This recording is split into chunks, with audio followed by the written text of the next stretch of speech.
There's one risk which I look for before starting any extension or renovation, and you can find it in a brief or an initial request.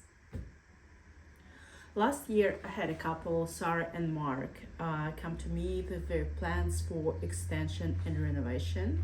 They had an amazing old house in Melbourne Southeast, and they planned it for extension, which would involve a kitchen, an open living space, some barbecue area outside, and extra bedroom for their kids. They had 3 kids and they needed renovation. So Sara was dreaming about her kitchen. She would Pinterest board it, she would visualize it, imagine everything. She was very particular. And Mark, he has started planning his electrical layout. He was very excited about barbecue. And that's the time at our first meeting that I asked them, how do you envision your life during the build? And I felt that through the awkward silence, they haven't discussed it. So on the sidelines, Mark was thinking what probably we'll need 6 to 8 months to live in rental, we need to move somewhere, and he was quietly planning this on a financial background, while Sara, she was completely took out by surprise.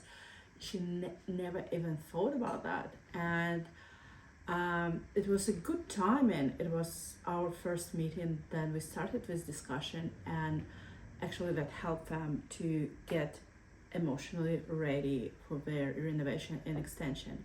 And I know this because on a couple other projects in my life, we had to stop working with people because plans were ready, drawings were going fine, even council permit was ready, but people were not.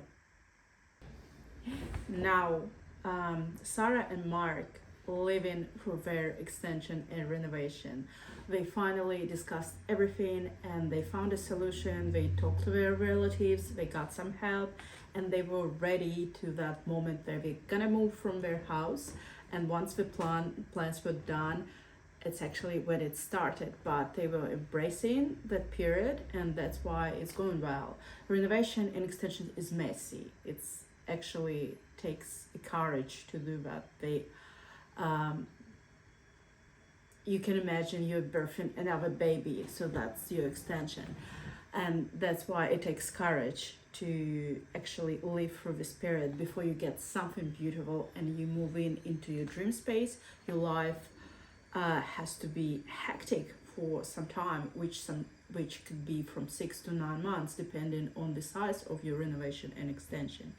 So now on, what we do, we actually bring this question at the very beginning, and that helps our clients to be financially and emotionally ready to that process. Before you get in something good, you have to live through hell, essentially. But that's true, and that's how we're helping our clients now.